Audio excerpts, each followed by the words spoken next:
आफ्ताब इकबाल साहब का कहना कि मैं ऑनलाइन आने के लिए तैयार हूं, तो उनका तो मसला ही नहीं, वो तो बाद में बीच में कूदे हैं ना। उन्होंने अपने पहले व्लॉग के अंदर ये बात की थी कि मैंने इमरान रियाज साहब का व्लॉग देखा है और उन्होंने बड़े अच्छे तरीके से वाजे किया। वो तो टोटली डिपेंड ही उसके ऊपर थे, वो तो सेकेंडरी सोर्स थे। प्राइमरी सोर्स जो है इमरान रियाज साहब थे, तो मैंने इनको कहा कि उनको बाहर निकालें, और चूंकि उन्होंने इसको इनिशिएट किया है, वो आके 1 to 1 बात करें। लेकिन वो बहुत समझदार है इमरान रियाज साहब, उन्हें पता है कि वो जैसे जादूगरों को पता चल गया था कि मूसा अलैहिस्सलाम ने जो कुछ किया ये जादू नहीं है, इसलिए फौरन सजदे में गिर पड़े थे। इस तरह इमरान रियाज साहब को पता है कि ये जो कुछ कह रहा है इसका जवाब मेरे पास नहीं है, तो या तो वो तौबा कर लेते और या फिर इससे भागने की कोई राह इख्तियार करते हैं। लेकिन अफसोस फिर वक्त तो यही नजर आ रहा है कि वो बैठने के लिए तैयार नहीं हुए। लेकिन मेरी ऑफर कायम है, जब वो चाहें आ सकते हैं। जो उन्होंने इंतजाम लगाए हैं जिस वीडियो की बुनियाद पे, उसकी अपलोडिंग डेट बताएं और आप देख लें। मैंने तो फैक्ट्स एंड फिगर्स के साथ बता दिया सब कुछ। तो जब किसी के पास दलाइल खत्म हो जाए ना, उलमा के पास जब दलाइल खत्म होते हैं तो कहते हैं इसकी दाढ़ी नहीं है, ये तो नंगे सर है। इस तरह इन लोगों के पास जब दलाइल खत्म होते हैं तो ये कहते हैं इसने ऊंची आवाज में बात की, इसने तू कह दिया, और भाई तुम मुझे मुनाफिक कह रहे हो। उसके जवाब में मैंने तुम्हें तू ही कहा है, मैंने तुम्हें मुनाफिक काफिर नहीं कहा, तुमने तो बहुत बड़ी बात कर दी। तो मेरा तो सब्र है। कुरान तो कहता है कि अल्लाह ताला बुराई के साथ किसी का जिक्र पसंद नहीं करता, मगर जिस शख्स पे जुल्म हुआ है अगर वो बुराई से किसी का जिक्र करे तो अल्लाह ताला उससे दरगुजर फरमाता है, और बुराई का बदला उसी लेवल की बुराई है। और अगर माफ कर दो तो अल्लाह के हुजूर तुम्हारा अजर पक्का है। तो मैंने उसी लेवल की बुराई इनके साथ नहीं की। मुझे चाहिए था कि मैं भी इनको मुनाफिक कहता और मैं इनके लिए सारी बातें करता। मैंने कहा नहीं, मैं हुस्न ज़न रखता हूं कि ये शैतान के हत्थे चढ़े, इनकी नीयत गलत नहीं थी। इन्होंने ये समझा, लेकिन अब तो माफी मांग दो कि तुमने गलत किया। बस मैं यही कर सकता था भाई, इससे ज्यादा मुझे करने की जरूरत नहीं है। मजीद अपनी इसी वीडियो में आफ्ताब इकबाल साहब ने इंजीनियर साहब का शागिर्द होने से ऐलान बरात किया, और इमरान रियाज खान साहब ने तो ये तक कह दिया कि मैंने तो आपको सिर्फ सुनने की बात की थी, मैंने तो आज तक ये कहा भी नहीं कि मैं आपका शागिर्द हूँ। मजीद इमरान रियाज साहब ने ये फरमाया कि मैं तो 300 से 400 उलमाए किराम को सुन चुका हूँ, तो क्या वो सारे के सारे मेरे उसातिज़ा बन गए? और दूसरी बात यह है कि मैं आपको सुनता था, मैंने कभी नहीं कहा कि मैं आपका शागिर्द हूँ। मैं आपको भी सुनता था और 1 दर्जन और उलमाए किराम है उनको भी सुनता था, और इस तरह तो फिर मैं सारों का शागिर्द हो गया। यानी मैं जिसका भी वीलॉग सुनूंगा, मैंने अब तक मेरे ख्याल में 300-400 मौलवियों के वीलॉग सुने हैं, तो मैं सबका शागिर्द हो गया। फिर इसका मतलब है मेरे तो उस्ताद ही खत्म नहीं होंगे। तो मैंने सबसे कुछ ना कुछ अच्छा सीखा, और जिन दिनों में मैं दीन की तरफ रागिब हो रहा था उन दिनों में मैं आपको भी सुनता था, इसलिए मैं आपकी बड़ी इज्जत करता हूं। लेकिन मुझे नहीं लगता आपको इज्जत रास है, और जो आप पंगे ले रहे हैं आपको इंशाल्लाह तसल्ली आपकी हो जाएगी।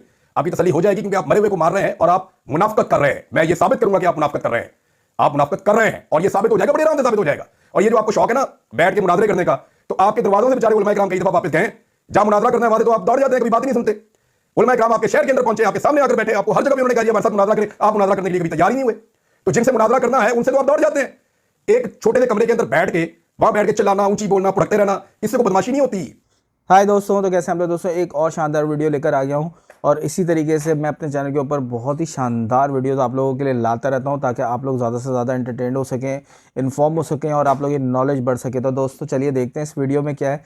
पर वीडियो शुरू करने से पहले मैं चाहूँगा कि आप मेरे चैनल को सब्सक्राइब कर लें और बेल आइकन को प्रेस कर लें। तो वीडियो स्टार्ट करते हैं। इससे कोई बहादुरी नहीं होती। अब आते हैं उन शराइत की तरफ जो इमरान रियाज खान साहब ने इंजीनियर साहब के सामने रखी हैं। इमरान रियाज खान साहब ने यह फरमाया कि अगर इंजीनियर साहब उनके साथ लाइव डिबेट करना चाहते हैं तो पहले उन पर लगाए गए 3 इल्जामात को साबित करें। इमरान रियाज खान साहब के बकौल पहला इल्जाम जो इंजीनियर साहब ने उन पर लगाया वो सियासी पार्टी में तकरीर करने का इल्जाम था। हालांकि वो कोई सियासी पार्टी नहीं थी बल्कि वुकला का सेमिनार था। दूसरा इल्जाम जो इमरान रियाज खान साहब के बकौल इंजीनियर साहब ने उन पर लगाया वो ये था कि इंजीनियर साहब ने मुझे जनरल फैज हमीद के साथ मिलाकर ये कहा कि हम दोनों मिलकर लोगों को अगवा करके लापता किया करते थे, जबकि सरासर मुझ पर यह झूठा इल्जाम है। इसके बाद इमरान रियाज खान साहब के बकौल इंजीनियर साहब ने जो तीसरा बड़ा इल्जाम लगाया वो ये था कि इंजीनियर साहब ने मेरे हवाले से ये फरमाया कि जब असद अली तूर मतीउल्लाह जान पर ज्यादती हुई तो हम खुशियां मना रहे थे, जबकि बाकायदा मैंने अपनी वीडियो में उन पर हुई ज्यादती की सख्ती से मजम्मत की थी। मुझे ये बंदा आप दिखाएगा कि मैंने कहां पे किसी सियासी जमात के जलसे में खड़े होकर तकरीर की है। मैं देखना चाहूंगा इस बंदे, इसने इतना बड़ा एलिगेशन लगाया, साबित करे। ये साबित करे नहीं तो माफी मांगे। और इसका माफी मांगना इसलिए भी बनता है कि मैं अगस्त 2023 में आईएसआई की कैद में था। वो मुझे कभी उल्टा लमका के कभी सीधा लमका के मेरे पे टॉर्चर कर रहे हैं, मेरे साथ ज्यादती कर रहे हैं, मेरे घर वाले मुझे मारे मारे ढूंढ रहे हैं। ये बाहर बैठ के चौड़ा होकर मेरे खिलाफ आईएसआई के कैद में वीडियो रिकॉर्ड करवा रहा है। कैसी बेशर्मी है यार, हद हो गई है। मैं पहले बात ही नहीं की मैंने इस आदमी के ऊपर, मैं इसको बर्दाश्त करता रहूं। ये तू तरह के बात करता है यार। जब बात करता है तू इंज हो गया, तेरा इंज हो गया, तेरा वैसे हो गया, तू अकेला ही भाई इस मुल्क के अंदर इज्जतदार है, या तेरे अकेले को अल्लाह ताला ने नॉलेज दिया हुआ है, या अल्लाह ताला ने तुम्हें कुछ खास पैदा कर दिया है। भाई मेरा रब जानता है कौन मेरे रब के कितना करीब है। मेरा रब जानता है कि कौन ठीक है और कौन गलत है, वो फैसला करेगा। तुम हम लोगों के फैसले तो ना करोगे कौन जन्नत में जाएगा कौन दोज़ख में जाएगा। वहां बैठ के ये कह देना जी मैंने सबको दोज़ख से बचा लिया। क्यों बचा लिया भाई? अल्लाह रब्बुल इज्जत का काम है, वो आपका काम तबलीग करना है। आप हमारे फैसले ना करें। नंबर 1 झूठ ये बोला कि मैंने एक सियासी जमात के जलसे में तकरीर की। ये साबित करे मैंने तकरीर की सियासी जमात के जलसे में, नहीं तो मेरे माफी मांगे, नहीं तो वो सारे नाम बताए जिन्होंने सियासी जमात के जलसों के अंदर तकरीर की है। दूसरा, मैं अगवा हूं, मेरी फैमिली मुझे ढूंढ रही है और ये बंदा मेरे ऊपर एलिगेशन लगा रहा है कि इमरान रियाज को गुलवतनी का कुत्ता काटा हुआ था। इमरान रियाज ने जनरल फैज हमीद के कहने के ऊपर ये किया। जनरल फैज हमीद के साथ मिलकर मैंने बंदे अभी एक वीडियो बनाई, इसी बंदे ने, इसने कहा नहीं वो जुमला आपने सुना होगा शायद, कि फैज हमीद के साथ लापता करते थे।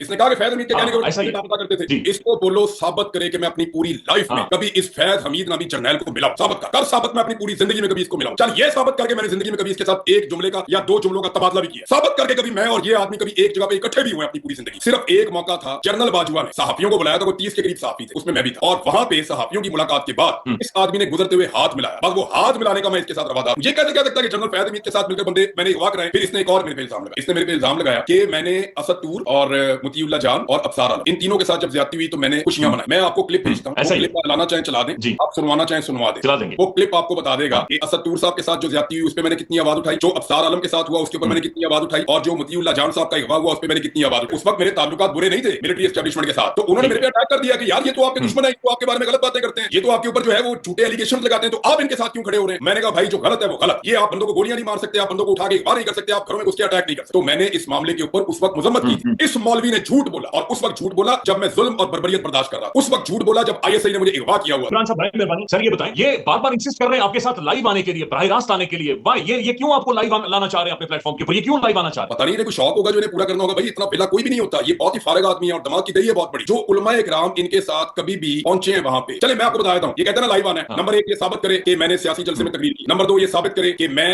और फैज हमीद दोनों इकट्ठे थे और हम पाकिस्तान में बंदे अगवा करवा रहे थे। दूसरी बात इसने ये किया ना मेरे ऊपर, ये मेरे पे इसने एलिगेशन लगाया ना। तीसरा ये साबित करे कि मैंने इन 3 सहाफियों का जिनका इसने नाम लेकर कहा कि मैंने इनका मजाक उड़ाया जब इनके ऊपर मुश्किल वक्त आया। हालांकि मैं आपको क्लिप दे चुका हूं जिसके अंदर मैंने ये बताया कि जनाब मैं तो इनके लिए आवाज उठा रहा था। नहीं ये गुप्त वर्कर है, मियां नवाज शरीफ का गुप्त वर्कर है, इसके अंदर नवाज शरीफ रहता है। ये छोटा सा नवाज शरीफ है, ये मैं आपको आज लिख के देता हूं, ये छोटा सा नवाज शरीफ है, इसका बहुत थोड़ा हौसला है। ये हैं 3 बड़ी शराइत जिनके हवाले से इमरान रियाज साहब ने ये फरमाया कि इंजीनियर साहब को चाहिए कि वो मुझ पर लगाए गए एक एक इल्जाम को सही साबित करे और उसके बाद में उनके साथ डिबेट करने के लिए तैयार हूँ। वैसे इस मुकम्मल कंट्रोवर्सी में आप सब भाइयों के जहन में ये बात जरूर रहनी चाहिए कि पहले इमरान रियाज खान साहब ने इंजीनियर साहब पर बहुत से इल्जामात लगाए थे। इमरान रियाज खान साहब ने तो इंजीनियर साहब के हवाले से ये फरमाया था कि इंजीनियर साहब को पाकिस्तान की इस्टेब्लिशमेंट ने लॉन्च किया है, और आज की इस प्रोग्राम में तो उन्होंने बाकायदा इंजीनियर साहब को नवाज शरीफ के साथ रिलेट भी कर दिया। और इसके अलावा भी इमरान रियाज खान साहब ने जो अपनी पहली वीडियो में इंजीनियर साहब पर बहुत से इल्जामात लगाए थे जिसका ऑलरेडी इंजीनियर साहब ने रिबटल किया था, उन सब इल्जामात पर फिलहाल के लिए आफ्ताब इकबाल साहब और इमरान रियाज खान साहब ने जवाब नहीं दिया। अब दोनों हजरात अपनी अपनी जगह रहकर ये मुतालबा कर रहे हैं कि तुमने जो मुझ पर इल्जाम लगाए थे या तो उनको सही साबित करो या फिर एलानिया रुजू करो। तो क्या आपको लगता है कि ऐसी सूरत हाल के अंदर इन दोनों की लाइव डिबेट तो क्या डिस्कशन भी पॉसिबल हो पाएगी? कमेंट्स में अपनी राय का इजहार जरूर कीजिए। तो दोस्तों जैसे कि आप लोगों ने देखा इस वीडियो के अंदर, और इस वीडियो से रिलेटेड आप लोगों का क्या ख्याल है, आप लोगों को कैसी लगी ये वीडियो, मुझे कमेंट करके बताइएगा, क्योंकि मैं ऐसे ही इन्फॉर्मेशन आप लोगों के लिए लेकर आता रहता हूँ, अच्छी अच्छी वीडियोस बना के लेकर आता रहता हूँ। तो जल्दी से मेरे चैनल को सब्सक्राइब कर लें और बेल आइकन को प्रेस कर लें। और दोस्तों ये वीडियो जो है ये अपने दोस्तों में भी शेयर करें, क्योंकि ये वीडियो उनके भी बहुत काम की है। और अगर आप लोग ऐसा करेंगे, अच्छा सा एक कमेंट भी लिखेंगे मेरे लिए, तो मुझे बहुत अच्छा लगेगा। मैं आप लोगों के लिए मोटिवेशन के साथ और भी न्यू वीडियोस लेकर आता रहूँगा। तो चलते हैं मिलेंगे अगली किसी वीडियो में, तब तक के लिए बाय बाय।